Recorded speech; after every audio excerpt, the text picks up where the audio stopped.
জান্নাতের গন্ধ কি পাওয়া যায়? সুবহানাল্লাহ। আচ্ছা, একটু বলেই দিই মাঝখানে। রাসূলুল্লাহ সাল্লাল্লাহু আলাইহি ওয়াসাল্লাম মেরাজে হঠাৎ সুঘ্রাণ। নবী সাল্লাল্লাহু আলাইহি ওয়াসাল্লাম বলছেন, কোত্থেকে আসছে এটা? জিবরাইল আলাইহিস সালাম উত্তর দিচ্ছেন, এটা হচ্ছে ফেরাউনের মেয়ের চুল আঁচড়ে দিত একজন দাসী, যার হাত থেকে একদিন চিরুনি পড়ে গিয়েছিল। সে বলেছিল বিসমিল্লাহ বলে চিরুনি উঠিয়েছে, উঠে আবার আচরণ শুরু করেছে। এখন এর মেয়ে শুনে ফেলেছে, বিসমিল্লাহ বলে উঠিয়েছে।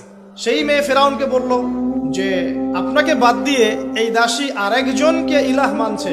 তখন সেই দাসীকে গ্রেপ্তার করা হলো। তুমি কার উপাসনা করছো, কার ইবাদত করছো? সে দাসী বলছে, আমি এক আল্লাহর ইবাদত করি। কে আল্লাহ? যে আল্লাহ আমাকে সৃষ্টি করেছেন, যে আল্লাহ আমার রব, যে আল্লাহ আপনারও রব। ফেরাউনকে মুখের উপর বলে দিল। এবার ফেরাউন তাকে ধরে বলছে, ফিরে আসো তোমার মতাদর্শ থেকে, না হলে তোমাকে জীবন্ত আগুনে পুড়িয়ে মার। কি বলছে? আগুনে পুড়িয়ে মার। তো সে ফিরে আসে না। তখন ফেরাউন দেখলো তার সন্তান সন্ততি আছে কিনা। সন্তানরা আমাদের সফট কর্নার না, সন্তানকে ডেকে আনা হয়। দুইটা বাচ্চা, দুইটা কি তিনটা বাচ্চা।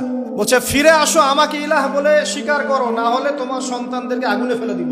সেই মহিলা বলছে, আমার তো মাত্র 3টা সন্তান, আমার যদি এর চাইতেও বেশি সন্তান থাকতো তারপর আমি ফিরে আসতাম না। একে একে মায়ের চোখের সামনে এক এক করে বাচ্চাদেরকে জীবন্ত আগুনে পুড়িয়ে ফেলা হলো। শেষমেশ সেই মেয়েটাকেও, সেই দাসীকেও জীবন্ত আগুনে পুড়িয়ে দেওয়া হলো। নবী সাল্লাল্লাহু আলাইহি সাল্লামকে জিবরাইল আলাইহিস সালাম বলছেন, ওই যে ফেরাউনের দাসী, অনেকে বলেছে তার নাম আসিয়া, এই নামটা কোরআনে নাই। নবীজি পেলেন তো? অন্য কোন নবী পেয়েছেন? অন্য কোন নবীর ক্ষেত্রে এটা দলিল পাওয়া যাচ্ছে না, কিন্তু নবী সাল্লাল্লাহু আলাইহি সাল্লামের ক্ষেত্রে দলিল পাওয়া যাচ্ছে।